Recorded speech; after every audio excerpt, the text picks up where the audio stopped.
Hey, welcome back to another episode of the Racing with Ryan podcast. I'm your host, Ryan Stevens.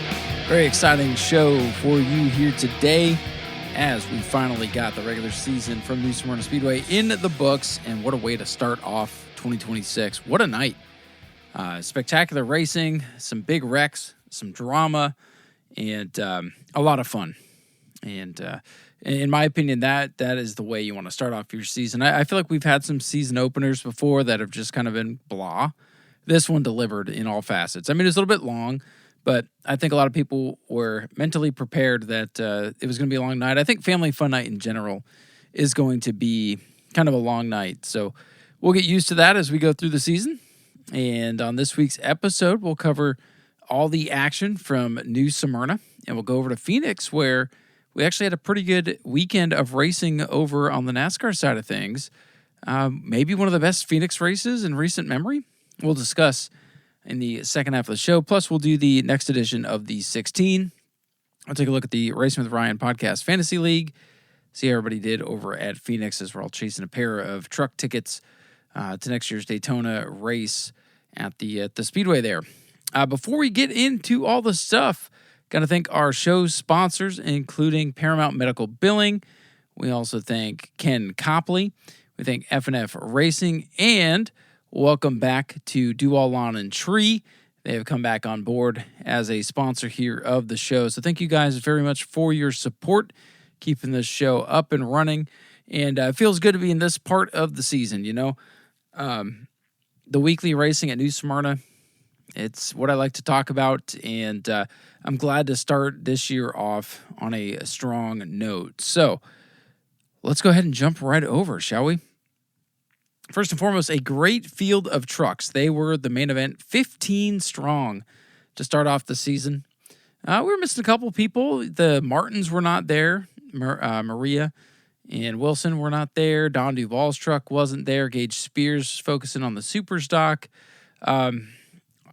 Realistically, we could hit 20 if we could get everybody there on the same night. Now, here's the other problem with that. After this race, there were a lot of torn-up trucks. This was a rough one, unfortunately, but that seems to be the case. When we get a decent-sized field, that's when we end up tearing things up. So that's just what happens sometimes. Let's see, real quick, started in the heat races. Two good, clean heats. George Gorham Jr. and Nick Provost picking up his first win of any kind here at New Smyrna. He had a really good night, and that would actually continue in the feature. So early in the feature, things got a little bit chippy. Timmy Todd would go for a spin. He and Chuck Hires would get into it, and then Timmy would just clean out Chuck Hires going down into turn number one. Chuck would hit he would hit the wall. I think we had another spin by Bradley Hott, if I'm not mistaken. George Gorham III in his debut, he got caught up in a melee in turn 1 and 2. This was by far not a smooth night for the trucks, but the big one that everybody's talking about occurred on, I think it was lap 5, battling for position up near the front. Nolan Mesa and Jeffrey White duking it out for a spot. Jeffrey gets into him. Mesa did not give a whole lot of room. Jeffrey gets into him. They continue to make contact up off the corner. And live, it just looked like a lot of contact, and then boom, big wreck ends up happening off the corner. But something broke on the 41 when they made that contact. Something in the right front broke. That's why his truck was literally all over the place. It was wobbling and wiggling, and then he did his best to save it. I mean, Jeffrey was driving that truck until there was no more driving it. But he would finally lose control of it, come down the racetrack, and clean out Mike Gamache. And then the 24 Dalton Smith, who finally got some speed back in his truck, he would get collected in it. Beckham Monopoly was in it. Brooke Ollie went for a wild slide down the front straightaway, which ended with a pretty wicked hit to the inside wall, which I missed because there were trucks going everywhere. Monopoly was in it. Timmy Todd was in it.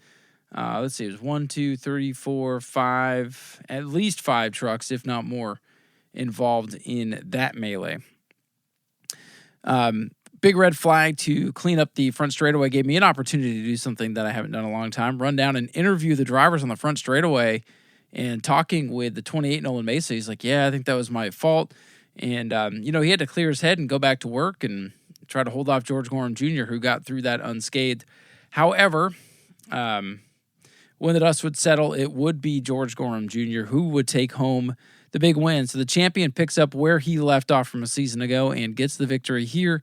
Grayson Greaves came home second because apparent second-place finisher Nolan Mesa was disqualified. He had blowers on the rear tires, which apparently is a no-no. So he was disqualified from that runner-up finish. Puts him way behind the 8-ball on the year. Nick Provost, though, Grayson Greaves, I don't think I mentioned this, he finished officially in the second spot. And then Nick Provost came home with a career-best third-place run. A great start for the sophomore driver. Garrett Thompson, finally getting a good run. He has been wanting to come over here for a while, and he's had a couple of no-shows. The weather hasn't worked out in his favor. But Garrett had a great run, second in the heat and fourth in the feature. And then Timmy Todd, through all he battled through, he was involved in 2 or 3 incidents and ends up with a 5th-place finish ahead of Chuck Ayers. Randy Kuhn, with his best run in a long time, he was 7th, 8th for Bradley Hott, newcomer in the 09. Jeffrey White, 9th, Becca Monopoly rounding out the top 10, but they were wrecked. Let's see, 8 trucks finished of the, 9 finished technically because Nolan Mesa. So almost half the field was out due to crashes. So pretty wild stuff, and through all the dust, of course, it's George Gorham Jr. ending up on top. That was our main event, which ended up being a big demolition derby. Checking in now on they got all the practice sessions and stuff. We're just going to go right on down the list here from the way they're listed on the website. Super stocks. Only 6 super stocks, so not a big field to start the season, unfortunately, but pretty good race. They were clean for the most part. A couple of minor spins. Justin Spears, Gage Spears all went for spins. Justin had an ill-handling race car for sure. Bobby Holly would lead for a while, but then it would be Rich Klauser who would come from the outside of the second row and would work his way by Bobby Holly to scoop up the victory. And it's funny, I talked to, or his son, Blake Klauser, sent me a message and said, if you could, if things work out and Dad's going to win the race or whatever, can you make a funny call? Because apparently the guys on Flow Racing, when Blake won during Speed Weeks, were like, and Rich Klauser's son comes off the corner and wins. So he asked me if I could do something like, Blake Klauser's father is going to win the race. So I was able to do it. I pulled off the fun finish there for them, and had a fun conversation with their family after the races, because I did say something like, during one of the caution periods, Rich Klauser was leading, and I said, he's not doing too bad for a self-proclaimed washed-up late model driver. And of course, you say something like that, and somebody hears it wrong, it gets misconstrued, and he was like, "Why are you calling me washed up?" I'm like, "I'm not calling you anything. I'm reiterating what you said a while back." So, and then I told him, watch the video and you'll hear the call to the finish, which they got a kick out of the next morning. So honestly, that was the most fun part of the Superstock race here, which Rich Klauser would be victorious in. Bobby Holly was second, George Spears third, Tyler Pernesti fourth, fifth was Gage Spears, and Justin Spears would round out our field. Scrolling down now to the Blackjack Seal Coating Bomber A division. Nice field of 14 cars. Good to see these guys back up into double digits. A bunch of newcomers. Let's see, Raymond Smith, Tara Wagenbaugh, Zachariah Cartledge, Tyler Vickery, Eddie Evans Jr. Good to see a nice, healthy rookie class. This is what I was hoping would eventually happen here for the Bomber A's. This was a wild, wild race. You had guys running 7-8 cars that were very competitive, running up near the front, all over each other. We had breakouts. We had 2 and 3 wide racing, sometimes 4 wide with Vincent Cortez. It was definitely a wild race that came right on down to the wire when the top 2 would actually break out coming across the checkers, and that was Aaron Foy and Vincent Cortez. Vincent's been so close to winning. I know he's frustrated, but honestly, he's one of the fast contenders now, and eventually it's all going to break his way. One of the more chaotic finishes to a race, one of the more chaotic victory lanes, because we go down there, we're trying to figure out who's in what position, and Eddie Evans literally ran a 23.99 on the last lap, which we thought he broke out, but only the top 3 are subject to the breakout rule, so he was actually correct. when we talked to him at Victory Lane, it was chaos. And obviously when the announcers are down on the track and the scores are up there, it's hard to relay all the messages. But I mean, a wild finish where, they come across the line, it's a photo finish, and it doesn't matter because the top two have broken out anyway. And it just led to, one of those have you ever? No, I've never moments. And when the dust officially settled, how about 13th place starter Stephen Brown started next to last on the field and would survive to win this wild race. Stephen Brown, your winner on opening night for the Bomber race. Eddie Evans did get that second spot. It's official here. Eddie Evans, despite running a 23.99, he was fifth across the line, so it didn't matter. It's only the top three across the line are subject to the breakout, even on the last lap. Brandon Monroe, the former champ, would come home in third. Stephen Davila was actually fourth. I think we talked to him in second, but he was credited with the fourth position. But nonetheless, a good run for him. Eddie Evans Jr., the Eagle, had a nice debut and would finish in the fifth position. Tyler Vickery, how about him? Sixth place run for Tyler in his initial start for his first point season. Michael Austin, good to have him back out there. He was seventh. Zachariah Cartledge, another one of the rookies, was eighth. Jesse Powers, I think it was Powers, Foy, and Cortez that all broke out there towards the end. But Powers was ninth. Aaron Foy, the defending champion, was 10th. Vincent Cortez, 11th. Taro Wagenbaugh was 12th. Richard Monroe, 13th. And Raymond Smith rounding out this very impressive Field of Bomber race. Fun race. Definitely go back and watch this one. It was chaotic. Heat race winners, by the way, Brandon Monroe and Aaron Foy. Moving down now to the Stephen Smith Incorporated Bomber Bs. We had 14 Bomber Bs. We had one DNS, Chuck Rush. Unfortunately, the Junkyard Dog, who was running pretty well, was unable to start the feature. So 13 guys would start the feature. This was a wild one. And I'm sure, if the Bromleys are listening to this, I'm sure they're mad at me for my comments on the PA. But, man, I just saw some really rough driving and some unimpressive stuff out there. And I'm not afraid to say that, even if I'm a big fan of the driver and the person behind the wheel. I think the Bromleys are smart enough to separate, the announcer versus the person here. So this one got a bit chippy. And it started kind of early between Tony Bromley and Larry Masters. Bromley would go for a spin, and then he would get the car running again, and then he would stop the car again. So he got himself a 2-lap penalty, which I didn't realize. This kind of seemed bizarre to me. So this is where I will give Tony Bromley benefit of the doubt for being frustrated. Bromley he got a 2-lap penalty for stopping on the track to intentionally draw the caution. Basically, the way Eric was playing it all night, he would wait for the field to get about half a track away before throwing the yellow to give the driver a chance to fire it up and keep going. But when Bromley's car fired back up and then immediately stopped to draw the yellow, they gave him the 2-lap penalty. And what I didn't realize is you couldn't use Lucky Dogs to make that up, which, in my opinion, I don't think that's the right way to do it. But it's kind of like getting a position penalty at the end of the race. They take it after the race. So I don't know. I just feel like I agree with the 2-lap penalty, but I feel like you should be able to make it up traditionally, just like a guy who goes 2 laps down because he hit the wall. That would be something that I would rewrite if I were the scorers, just for simplicity's sake. Now, stopping on the track deserves a 2-lap penalty, but you should also be able to try to make it back up. But Tony was frustrated, and then he went back after Larry Masters, tried to get him 1 lap, and then the next lap just completely dumped him. I think it was the last lap, just dumped him, or 2 laps to go, something like that. And they parked Bromley, and I agreed with it. I saw the move coming. When he was pretty much told, well, you're not getting your laps back, he just went on kill mode and got Larry Masters. The funny thing is Larry ended up still finishing in 4th, but it was just a wild and chaotic Bomber B race. Tough break for Rick Gaither. He went for a big crash in turn 3. Lindsey Samian had a big crash in turn number 2. This was definitely one of the wilder Bomber B races we've had in quite some time. And I think the most impressive driver of the night came from Kenny Roth in the 80.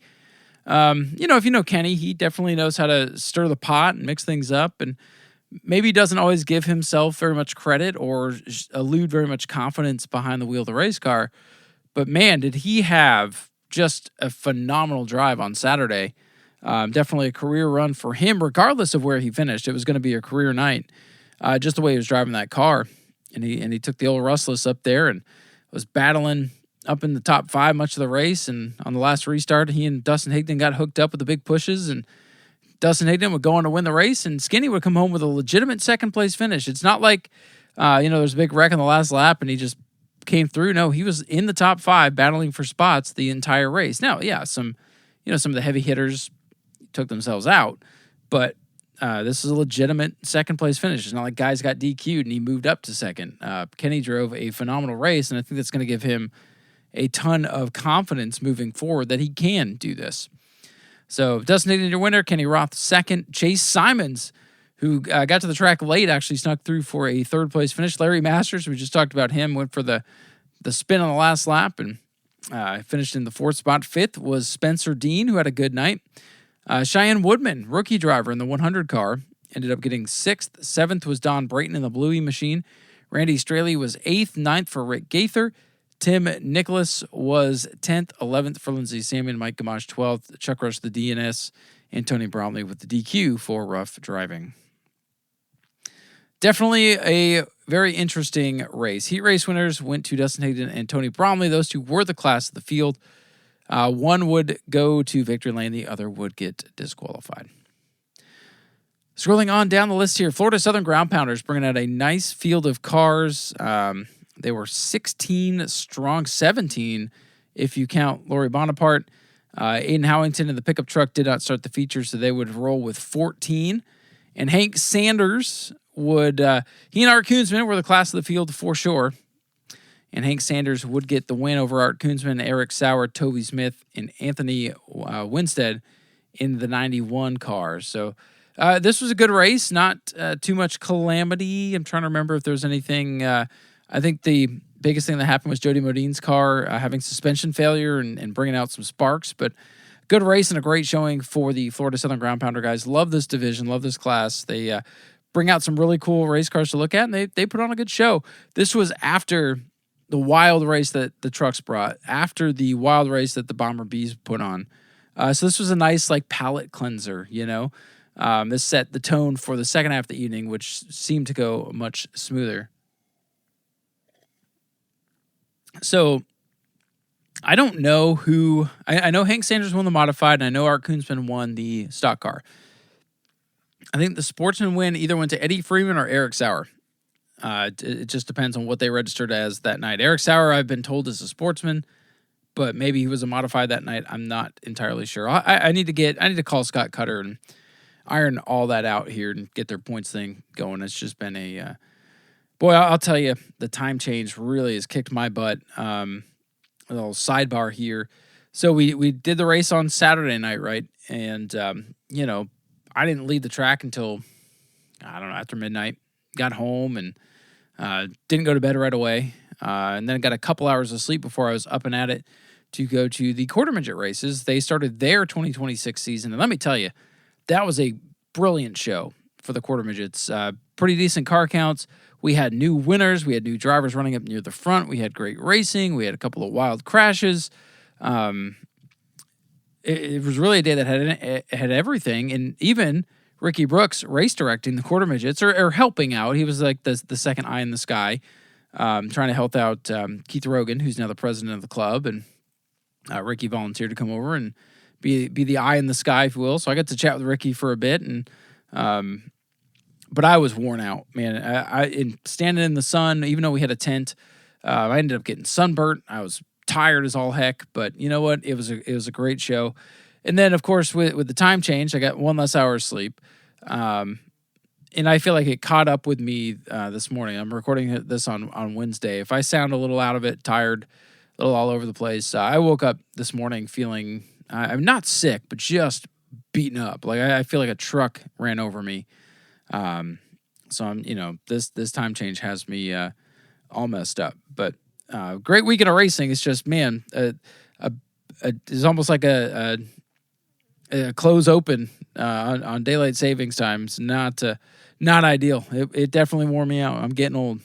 But anyways, heat race winners for the ground pounders. Let's get back on track. Hank Sanders and Art Koonsman. Scrolling on down, Mod Minis were back now with a new sponsor, Recon, coming on board to support the Mod Mini series. They will be a Family Fun Night exclusive. That's what the sponsor wanted for them, so that's why they're on the schedule the way they are. And, it was not a bad race. It was typical Mod Mini at New Smyrna. You get a couple of fast ones and a couple that aren't fast, and it is what it is. And Clint Foley hopped in the 14 car, the Stallnacker car, and came out of nowhere to win the heat and the features. So Clint Foley, we saw him last driving the 7 car. He had a pretty good run. He was able to hold off the former champion Brad Blanton and become the first Mod Mini winner of 2026 as they'll compete for their championship as a Family Fun Night class. So Clint Foley the winner, Brad Blanton second. Mark Brote, a legit third-place run. He ran good. That was the best we've seen Mark run in a long time. Ernie Winton was fourth. Ben Hoff in fifth. I think when Ben gets used to driving that car, he could be a contender because that's the old Shane Satora's car, the 19. And then Cody Tabor in the 4, rounding out the field. And then spectator racing was won by Alexander Fedorov, who actually beat Justin Otterholt in the first round. And then he kind of played tortoise in the hare with the rest of the field and thankfully didn't get caught napping. But, sorry, a little sip of coffee there to keep myself going. That was Family Fun Night. And like I said, it was a lot of fun. It was definitely a wild and long night, but a lot of fun. I mean, good crowd, good energy in the booth. The tower was pretty good. I mean, like I said, there's a couple little things here and there, little hiccups. But honestly, for an opener, one of the best regular season openers we've had in a long, long time. So we'll be back at it, of course, this weekend with the Catch the Wave Pro Late Model 60. A handful of cars registered for that. Palmer Haig, Chad Rutherford, Stephen Reddit, Tim Sozio. I'm missing a couple of guys here. I know there's like 6 or 7 that I know of already as of this recording. I've put them all up on the Facebook. We would assume Brad May, but I haven't heard anything. I know their cars were torn up from World Series. Hopefully they have them fixed. It's also Rattler weekend, so don't expect 20 or 30 cars. But I think we'll have double digits for sure. And I think it'll be a nice, fun way to start the Pro Late Model season. And then after that, we have the Spring Fling featuring the Modified 60 and the return of the Pro Trucks to finish out the month of March. So, just a little PSA here, and I got to post this again tomorrow. I didn't post much today as I was just kind of trying to get through the day here and save some energy for this. But rookies, we got a bunch of rookie forms. Please make sure you fill out a rookie form and either turn it into the office or you can fill it out online. Download a PDF and or take a picture and send it to me via Facebook Messenger. But we got to have that form so that you can officially be a rookie. Just, we're trying to keep track of things because we've had people that come out of the woodwork and I'm not sure if they're a rookie or not. Like Bradley Hott, I'm assuming, in the 09, I'm assuming that's going to be a rookie driver, but they didn't fill out a form. So I don't know. If you are wanting to compete for Rookie of the Year in your respective class, please make sure you fill out the form. Those of you that did fill out the form, please know that I've gone in and registered you as a rookie. If you register online and check the rookie box and you're not a rookie, I will have to go back in there and uncheck that. So just know that the rookie standings online are unofficial. Some of those R's may not be legitimate. But I think what I'm going to do is I'm going to make a news section on the website.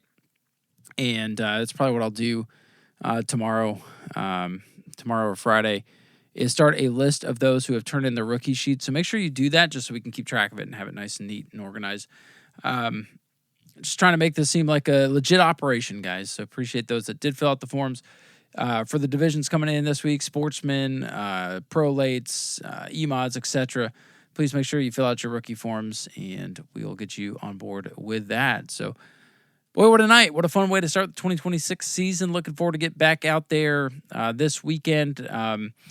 you may have heard Zach Miles picked up a touring announcing gig for the new IHRA late model series. So there'll be 8 or 9 weeks where he'll not be with us because he'll be doing his actual announcing job. And I'm so happy for him. The whole idea was to get him in and get him some experience and for school mainly. And now he's already taken that and got himself a paying gig with it. So there may be a few nights where I'm on my own, or I'm going to invite some other folks up there to add some color. And on the 23rd for the Spring Fling, I've invited Bomber A driver, Bomber A rookie, Zechariah Cartledge to join me in the booth as he's done some iRacing announcing. I've actually heard him online, and he's done a great job. So it'll be his first night in the booth. So if you hear a different voice up there, that's who that's going to be. I'm looking forward to working with him, and it's kind of fun that now, for the longest time I was the new guy up there. Now I'm the mentor role. I'm teaching these guys, and to be honest with you, the way things are nowadays, it's easier to have somebody else up there helping you out. And I'm happy to give these guys some experience. Zach will be the primary second mic, and Zechariah will be helping out when he can, when he's not racing. I want him to prioritize his racing in his rookie year, of course. But we'll have him up there, and I don't know, who knows, you might hear Chuck Rush up there with me from time to time, maybe. I'd love to get Casey Feaster up there. He is just he's a goof, but... and I mean that with all due respect, but just know Zach will be there most of the time, and then some other nights I might fill it in with some other people. Who knows? Maybe I'll get Peyton on the microphone. I've taught her all she knows after all. So, all right. Well, that was the night at New Smyrna. So let's head on over to the desert at Phoenix Raceway in Arizona. NASCAR made their trip over there with Xfinity and Cup. The Xfinity Series was won by Justin Allgaier, who hung around the front of the field much of the day and took the lead late when it mattered the most. I watched this race while I was waiting for practice to finish up at the quarter majors as they ran practice a little bit later than I thought. So I just sat in the shade and rested and watched the Xfinity race then. So I didn't have my full focus on it, and I just remember Justin Allgaier kind of hung around and went out there and got the win when it mattered most. But the Cup race, let me tell you, the Xfinity race felt like a typical Xfinity race. The Cup race was pretty darn good. I kind of made a prediction when I was driving home, trying to stay awake. I was just, kind of doing almost a race preview in my head, just giving me something to focus on. And I was like, yeah, I bet this race has 2 cautions for cause aside from the stages, and I bet not a whole lot happens because it's Phoenix. But boy, was I wrong. Actually, the first stage proved me right. I was like, you know what? I feel like this is going to go exactly how I thought, and here's Kyle Larson, and here's Denny Hamlin, and I'm going to be bored with this. I'm going to probably fall asleep watching this. But, boy, the second stage on was action-packed. So let's do a quick recap of that. Oh, man, I thought I had this pulled up already. Give me just a second, because this was, like I said, this was one of the best Phoenix races. And, oh, by the way, somebody named Tyler Reddick, somebody else other than Tyler Reddick won, so for the first time this year.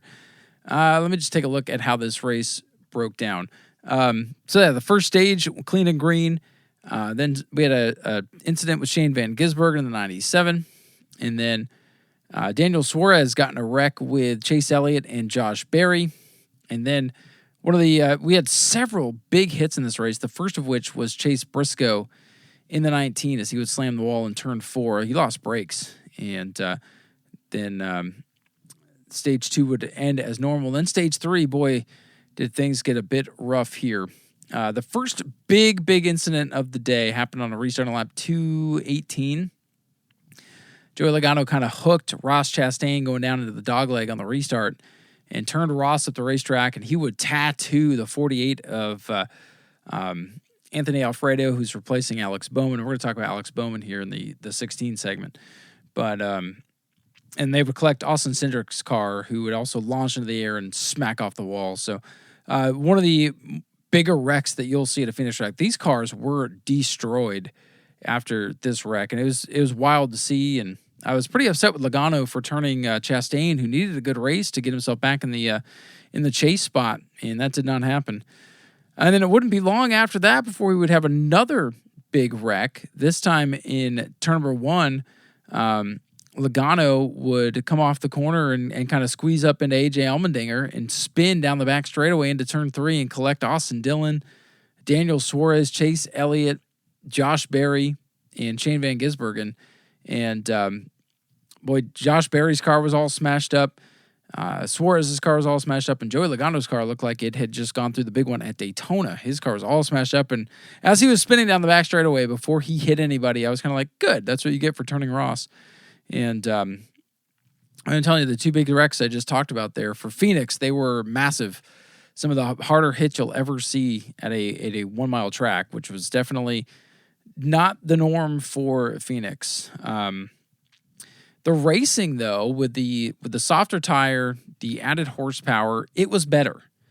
I don't think you'll ever get barn burner type, passing all over the place kind of racing at Phoenix. But I feel like NASCAR has been trending in the right direction with the flatter, shorter tracks lately. And this was definitely a good one. So, like I said, there's not been many memorable races at Phoenix. I remember 2011 when Jeff Gordon won. That was memorable. Maybe the first race at Phoenix. The Kevin Harvick, Carl Edwards finish was good. Other than that, there's not been a whole lot of memorable Phoenix races. Even the championship races hadn't been that great, So this one, I don't think we'll forget this one for a long time. And, this race had a couple of dominant guys. Christopher Bell, of course, was very strong. Ryan Blaney looked good, but he kept shooting himself in the foot. Larson kept hanging around. Ty Gibbs looked pretty good. And lo and behold, the race would come down to about a 12-lap shootout and a caution at lap 295 for a 4-car incident down the back straightaway would set up the final round of pit stops when Christopher Bell, who was the dominant car of the day, leading 176 laps, would pit for 4 tires. Ryan Blaney would get 2 tires.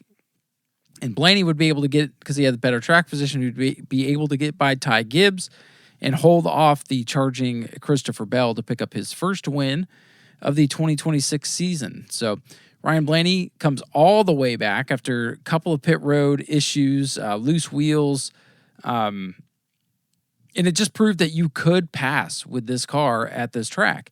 And it was nice to see. It's nice to see somebody who's got speed be able to get himself back into it if he can get up on the wheel and drive. And that's what I saw with this. Faster cars could pass. It was still tough to pass the leader. You would see on some of the longer runs that we got, Christopher Bell would be out front. Blaine would kind of reel him in, but just couldn't get to him. If the cars were pretty equal and on equal tires, the aero stuff still came into play, and it was tough to pass. And sometimes the runs just didn't go long enough before we'd have another caution. Like right as Blaney would get there and start racing for the lead, caution would come out. So we did have some of the more slow burn type stuff kind of fizzle out before it could pay off due to the way the cautions fell. But a very entertaining race. I remember, even though I was dead tired, I never felt bored with this one. I never felt like I was going to fall asleep. I enjoyed watching it. It was fun to see how it was all going to play out. The late race cautions at the end and the short stint to the finish line. And happy to see Ryan Blaney win. He is looking crazy these days. That mustache, he looks like he belongs in 1980. But it was good to see Blaney win. Christopher Bell dominated the day, led 176 laps, but came home second. Kyle Larson, though, finished third. Started outside pole, led 0 laps, but boy, at the end of the race, he was creeping up towards the front. And I forget which podcast it was I was listening to, but someone said, yeah, he took a 15th place car and finished top 5. I think it was Hamlin that said that. But, I mean, that's absolutely right. Larson was bad at the beginning and just battled all day. And, I mean, that's why he's always in the conversation at the normal style racetracks. And he finished third. Ty Gibbs led 12 laps late and got passed by Blaney with a couple to go. And he would settle for a second consecutive 4th place finish. Denny Hamlin 5th. Quiet day for Denny. Only led 5 laps on the day, but salvaged a 5th. Bubba Wallace came back for a 6th place finish. He was up and down throughout the day, but another good run for Bubba. William Byron was 7th. Tyler Reddick, who was going for 4 in a row, finished in 8th. So, hey, 4 top 10s to start the year. Michael McDowell with another great run for Spire Motorsports in 9th, and running at the top 10 would be Eric Jones. Some of the other notable finishers, Shane Van Gisbergen just missing out on the top 10. He was 11th. He was in 2 or 3 incidents and battled back for 11th. I feel like that's a really impressive run for Shane. He might be pretty darn good after all. Ryan Preece was 13th. Kyle Busch rebounded from 3 flat tires to finish 17th. AJ Allmendinger 19th. Chase Elliott 23rd. He got caught up in a couple incidents. Ross Chastain 28th. Connor Zilic 29th. Daniel Suarez 30th. Joey Logano 31st.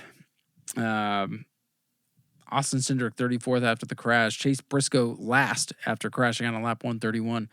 So definitely a wild one here at Phoenix. Definitely one of the wilder Phoenix races you'll ever see. Real quick, we'll pop over to the Racing with Ryan podcast fantasy league here. Let's check the overall standings. And, well, first let's see how we did at Phoenix. Who won this week? Let me see. League. Okay, let me try league first. There we go. Aha. Got the right thing. All right, who won this week? It would be Cole Trickle Jr., Joe Racine, our good friend there. Oh, my God, this is the most annoying website. Cole Trickle Jr. with the win. 8-Ball Racing was second. Obs Trackhouse. Change your name, please. It's too hard to say. Obs Trackhouse was third. Yours truly was fourth. 76 Motorsports fifth. Bob's Ford sixth. Seventh for Zach's Dodge. Richie Petty Jr. 8th, 9th for Staffordshire Motorsports, and Lost Highway Sim Racing rounding out the top 10. And Tyler Vickery, who won a week ago, finished 14th. Ouch. Ouch, ouch, ouch.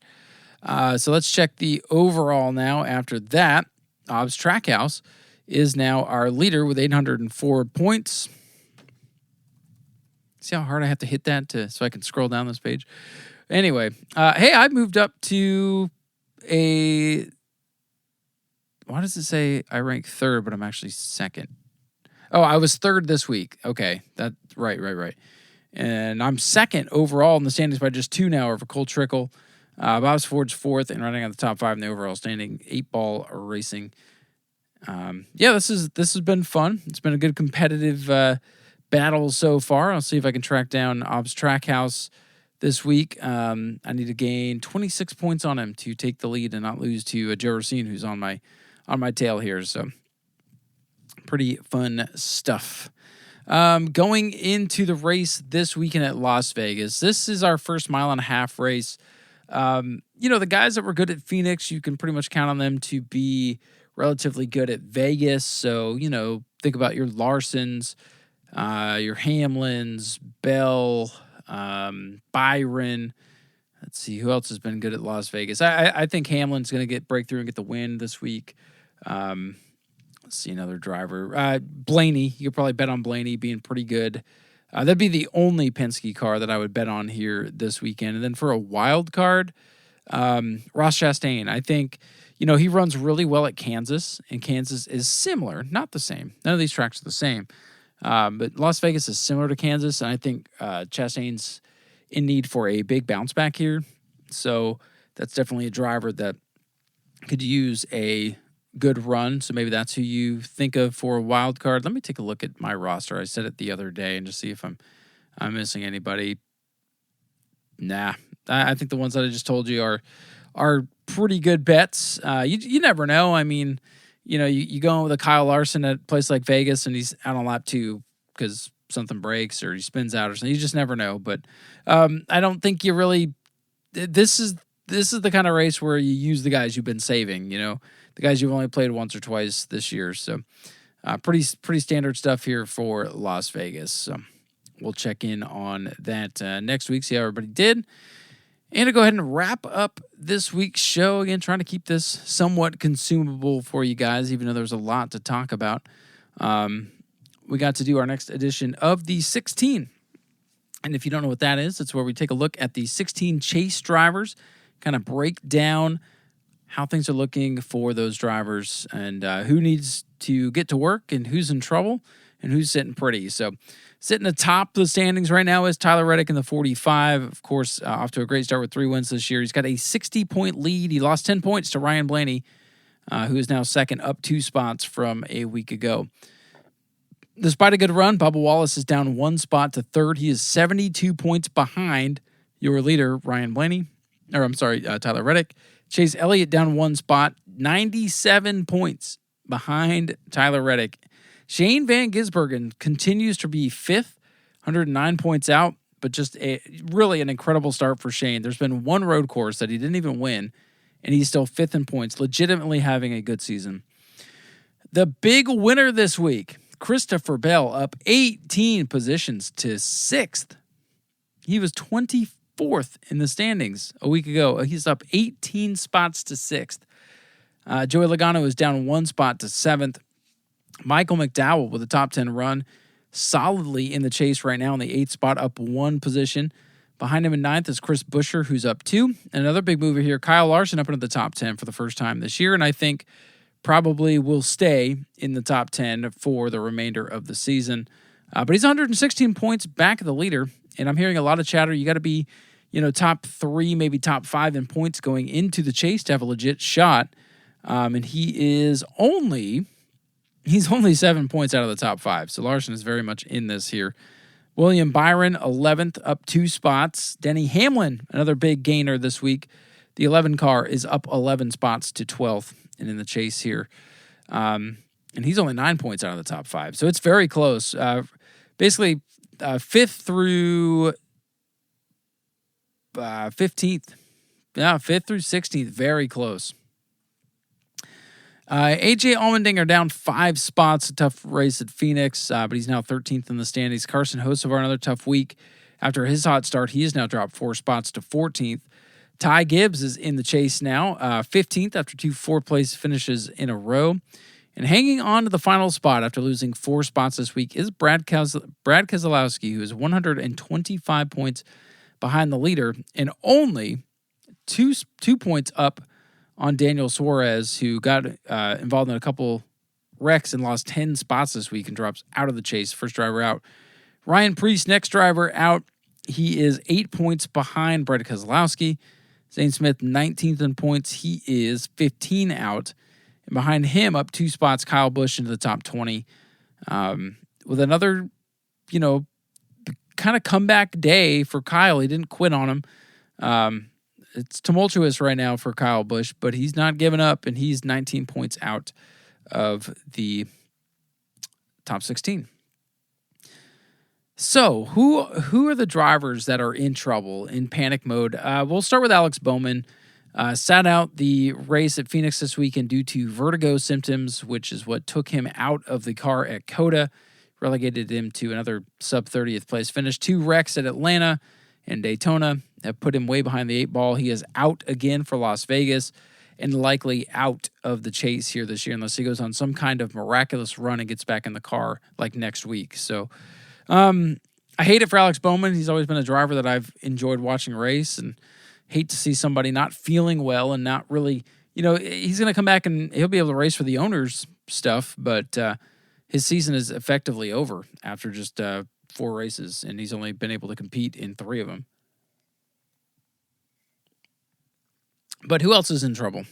Let's take a look down. Ross Chastain, 23rd in points, got caught up in that wreck. He is 26 points out. So I don't think it's panic mode for Ross Chastain, but he cannot afford another bad finish here this week, or he's really going to dig himself a hole. He was doing just fine. And then 2 weeks in a row, the wheel came off at COTA and then crashed out at Phoenix. He lost 3 spots again this weekend. So not panic mode for Ross, but gotta get up and get moving here. Another driver who's kind of in trouble, Austin Cindric in the 2 car. Another hard wreck for him. He's got no stats on the season. He sits 30th in points, 173 back from the leader. Let's see, 73 minus 25. He's 48 points out of the top 16. Josh Berry, another driver. It might be panic mode for Berry. No win in your end to save you this year. He's 31st in points. And I think the one really, you got 2 more drivers that I think you really got to start wondering about. The 19 of Chase Briscoe down 6 spots to 33rd in the points here this week. Definitely got to start thinking about Briscoe needing some wins here. Again, the win's not going to lock you in. You're 33rd in points, got to be 16th, 170 points behind the leader. Got to get going. And then the top prospect in the Cup Series, Connor Zilic, the rookie, A lot of people had high hopes for him. He is 34th in the standings. Not much going on for Connor Zilisch. Panic mode for Zilisch. I'm telling you, if he doesn't go out and win some road course races, which he's going to have to compete against Shane Van Gisbergen, it could be panic mode for Zilisch. I think, Bowman's done. I think Briscoe has enough time, and he's got a good enough car where I feel like he can get back up into the chase. Now, you could debate whether or not he's going to do well enough to be a championship contender this year, and that's crazy to even think after just 4 races, but that's the way this new system is going to be. If you get off to a slow start, I mean, look at Brad Keselowski last year in the old system. He got off to such a bad start, he could not point his way into the chase, could not win a race, so he didn't make it. So, Briscoe might have some good runs, but if he has more bad ones in between the good ones, I mean, he could be there with Kyle Busch and Ryan Preece and some of these other guys on the fringe of making the playoffs. Looking at things now, the picture's becoming a lot more clearer, but you still have guys like Michael McDowell in there. You got A.J. Allmendinger, Carson Hocevar. Are they going to stay? They could, but I would say 2 or maybe all of those guys don't make the chase. But some of these guys down here, they're in panic mode. The 2, the 21, the 19, the 88. I think it's panic mode for those guys sitting in sub-30th in the standings. So there's a look at the 16 after Phoenix. It was a good race. That was fun to watch. I think NASCAR is going in the right direction. COTA was my least favorite race last week so far this season. If I were to rank the races, Atlanta was my favorite. I'd put this Phoenix race ahead of the Daytona 500 even. And then COTA to wrap it up. So there's my ranking of the first 4 races of the season. Not that it matters too much, but enjoyed this one. It's fun. Enjoy kind of looking at the points. I know when I did my podcast about the new point system, I was a little on the fence about it. I'm coming around to it. The races have still been enjoyable. Points matter, so the stages matter a whole lot more. It's not terrible. As much as I miss winning you're in for guys like Alex Bowman to resurrect their season, now you can really be like, well, these guys are out of it. Come race 10, I think we'll look at guys 26th on back in the standings and be like, they're done. Like, they're done. So that's the only thing. Anyways, thanks to everybody that came out for Family Fun Night at New Smyrna. It was a lot of fun. Thanks to all the racers. You guys put on a heck of a show. Quarter Midgets did a great job on Sunday as well. That show was a lot of fun despite the heat and the sun and being tired. I love doing the Quarter Midget stuff. Can't wait to go back in 2 weeks. Again, hope to see you guys on the high banks for the Catch the Wave Pro Late Model 60 this weekend. Plus, you get the Sportsman, the E-Mods, Bomber A's, and 602 mods as well. And thank you to our show sponsors, Paramount Medical Billing, Ken Copley, Do All Lawn and Tree, and F&F Racing. Thank you guys so very much for your support of the show. Thank you guys very much for listening. Hope you enjoyed this week's edition of the Racing with Ryan podcast. I'm going to get the heck out of here, try to get some sleep, and get caught up for this weekend, so I'm ready to rock and roll. But with that said, get out there and support your local short tracks wherever that may be, and vroom vroom on.